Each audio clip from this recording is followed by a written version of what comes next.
Bienvenidos comunidad a un nuevo video del equipo High Fitness. En esta ocasión vamos a comparar dos tipos de dietas para perder peso: restricción intermitente y restricción continua.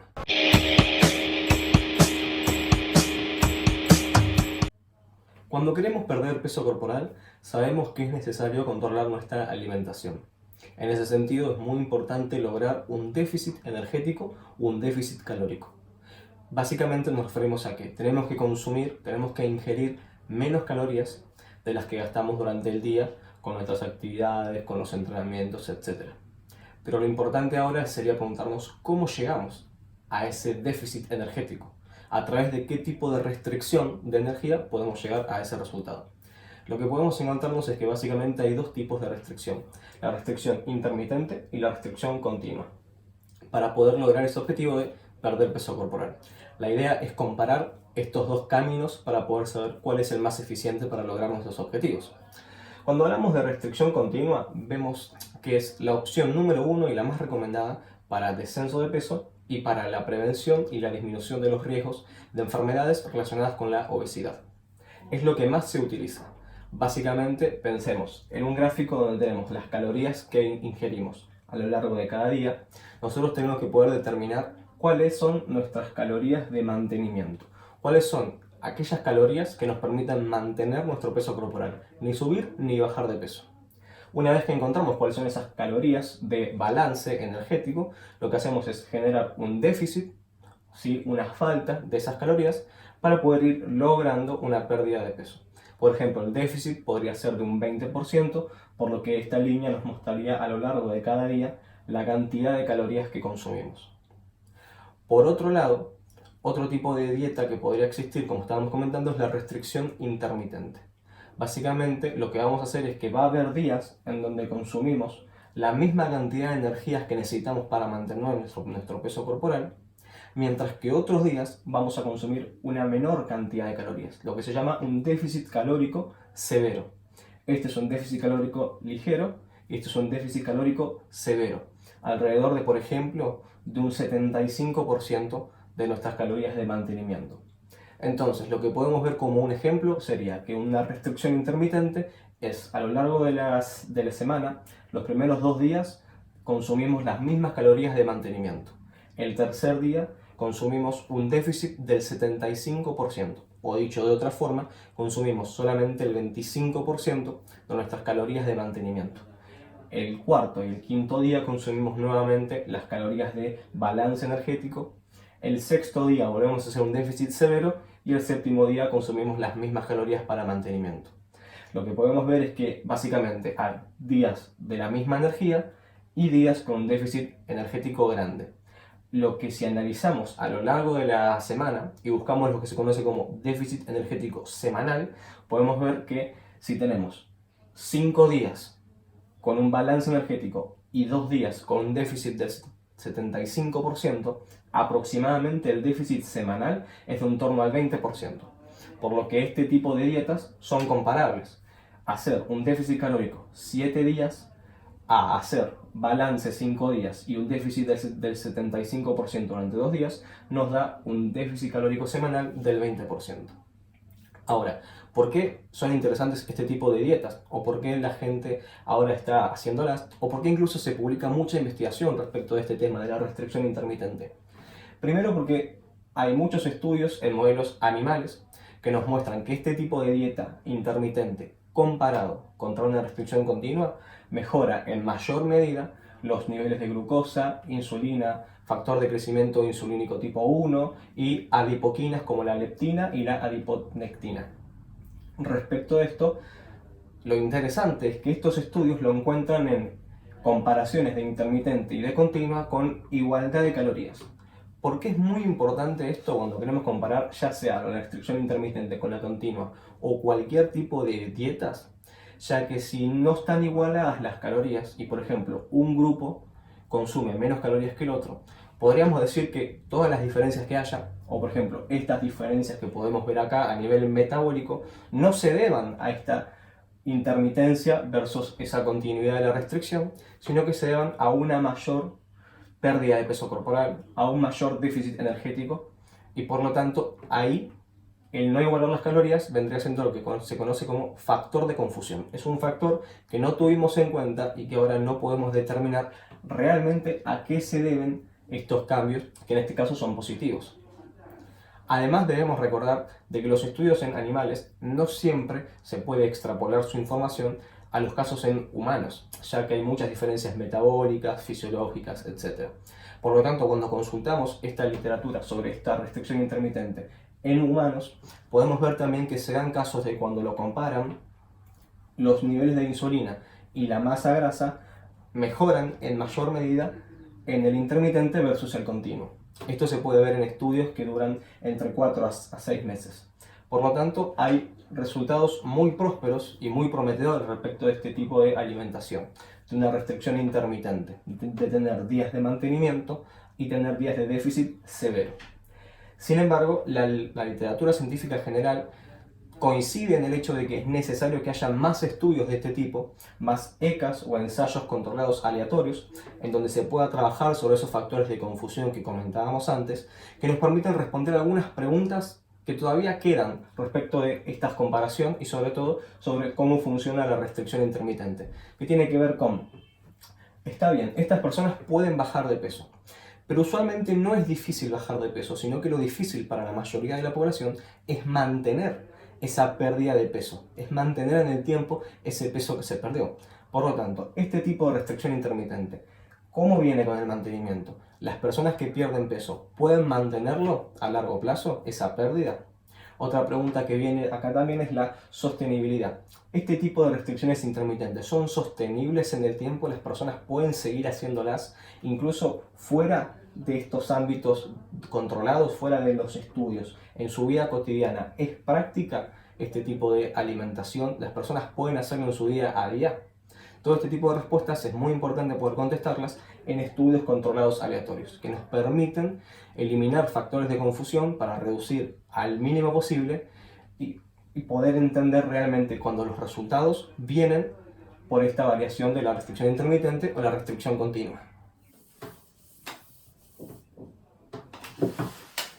No te olvides de dejar tu me gusta si este video te gustó y además de suscribirte para poder estar atento a todas las novedades. Y para poder dar respuestas a estas preguntas, vamos a realizar un estudio muy reciente, el Elena Trial, realizado por Schubert y colaboradores en el 2018. Este estudio fue un estudio controlado aleatorio, como habíamos comentado anteriormente, que trabajó sobre 150 personas que padecían de sobrepeso u obesidad. Lo interesante de este estudio es que fue con calorías igualadas entre los grupos que se compararon. Lo que hicieron fue estas 150 personas separarlas en 3 grupos, ¿sí? Un grupo que iba a realizar una restricción intermitente del tipo 5-2, 5 días sin un déficit energético y 2 días con un déficit energético severo. Otro grupo que iba a tener restricción continua, o sea, todos los días con un 20% de restricción energética. Y finalmente un grupo control al que no se le pidió que haga restricción, solamente para poder hacer las comparaciones contra un control también. Algo interesante de este estudio también es que en cada grupo el 50% de la población eran mujeres. La idea del estudio o el objetivo principal era analizar las diferencias de restricción intermitente y restricción continua sobre el metabolismo, sus efectos sobre el metabolismo. Y para poder hacer esto, lo que hicieron fue trabajar y analizar los efectos de cada dieta respecto de 82 marcadores genéticos de la expresión de 82 genes relacionados con obesidad y enfermedades crónicas. Este es un estudio transcriptómico que es muy interesante para conocer los efectos de, por ejemplo, este tipo de dietas sobre el metabolismo de las personas. Y por otro lado, siendo este el desenlace primario, se realizaron otros estudios como desenlace secundario, que fueron laboratorios de rutina y estudios antropométricos como el peso corporal y la composición corporal. Ahora, para tener una idea sobre cómo se fue dando este estudio, lo que podemos ver es que se dividió en 3 etapas distintas. Una primera etapa de la semana 0 a la semana 12, en donde estas personas tuvieron consulta con nutricionista y se les pidió que hagan una dieta. Entonces tuvieron dieta más nutricionista. Luego, a la semana 12, al final se hicieron controles, estos 2 controles, desenlace primario y desenlace secundario. Después de la semana 13 a la semana 24, estas personas se les pidió que continúen con la dieta, pero ya no iban a recibir más consulta con nutricionista para resolver dudas.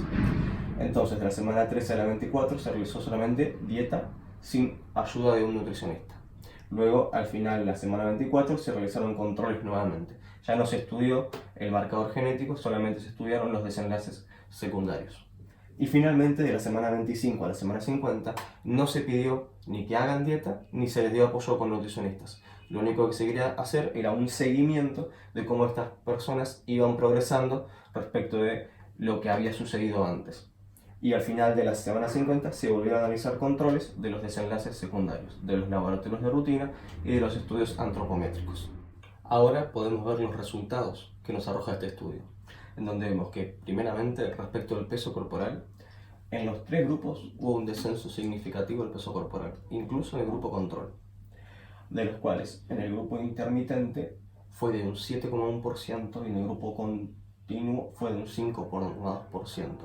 Esto quiere decir que entre los dos hay casi una diferencia significativa, estadísticamente significativa. En el plazo estamos hablando siempre de las 12 semanas de intervención, de las 12 semanas donde se realizó una dieta guiado por nutricionistas. ¿Por qué es importante el peso corporal? Porque tiene que haber una pérdida de peso corporal similar en ambos grupos si los queremos comparar. Porque si, por ejemplo, el intermitente o el continuo perdieran más peso que el otro, entonces podríamos decir que cualquiera de los otros cambios no se deben a que fue continuo o fue intermitente, sino que se deben a esta mayor pérdida de peso. Pero en este caso podemos apreciar que la pérdida de peso no es estadísticamente significativa por muy poco, así que por lo tanto el análisis puede continuar. Y esto después nos va a llevar a hacer algunas relaciones más sobre qué significa esto. Respecto del desenlace primario del estudio, que era estudiar la parte genética, la expresión de los genes relacionados con las enfermedades, el estudio demostró que no hubo ninguna diferencia significativa en ninguno de los 82 marcadores de expresión genética. Por lo tanto, si tuviéramos que hablar sobre el desenlace primario de este estudio, el objetivo principal que tuvo fue estudiar los marcadores genéticos y no existe diferencia en marcadores genéticos de una restricción continua a una restricción intermitente en un plazo de 12 semanas. Podemos continuar para enriquecer un poco más el análisis y ver que respecto de los biomarcadores sanguíneos o todos aquellos laboratorios más de rutina, se estudiaron los lípidos en sangre, se estudió el metabolismo de la glucosa, se estudió la resistencia a la insulina, se estudió la función hepática, se estudiaron muchos marcadores de los órganos adiposos y todos estos resultados arrojaron que no hay diferencias significativas entre una restricción continua y una restricción intermitente. En el único valor donde hubo una diferencia significativa fue en la glucosa en ayuno. Y fue de este tipo. En el grupo de restricción continua hubo un descenso de la glucosa en ayuno de un 7,6%, mientras que en el grupo intermitente un descenso de un 2,9%. Esta sí es una diferencia estadísticamente significativa en el plazo de las 12 semanas de intervención. Lo que es curioso en este punto es que el grupo continuo tuvo un mayor descenso de la glucosa en ayuno comparado contra el intermitente, incluso cuando el intermitente tiene una tendencia a haber perdido más peso. Usualmente se asocia una mayor pérdida de peso a un mayor descenso de la glucosa en ayuno. Por lo tanto, al haber sido estudiadas tantas variables, desde el peso corporal y la composición corporal hasta los 82 marcadores genéticos y todos estos biomarcadores sanguíneos, la conclusión a la que se puede llegar es que este descenso de la glucosa en ayuno, mayor en el grupo continuo que en el intermitente, se haya podido deber al azar y que no sea una diferencia clínicamente significativa, ya que la pérdida de peso fue similar y todos los otros marcadores, incluso los genéticos, fueron similares. Un último punto que podemos destacar son los efectos adversos. Durante este estudio, en ninguno de los grupos hubo ningún efecto adverso mayor. Sin embargo, en el grupo intermitente, 5 de las personas de ese grupo reportaron sentirse mal en ciertos momentos, sobre todo en los días donde el déficit energético era muy alto, sentirse mal respecto de frío, calambre o falta de concentración. Y solamente en el grupo continuo hubo una persona que reportó un efecto adverso relacionado con un alto consumo de pan integral que le generó algún tipo de alergia. Por lo tanto, no estaba relacionado con lo que venimos a estudiar acá. Sin embargo, estas 5 personas con un efecto adverso menor sí es un punto interesante para tener en cuenta. Y entonces, ¿cuáles son las conclusiones que podemos sacar de este estudio?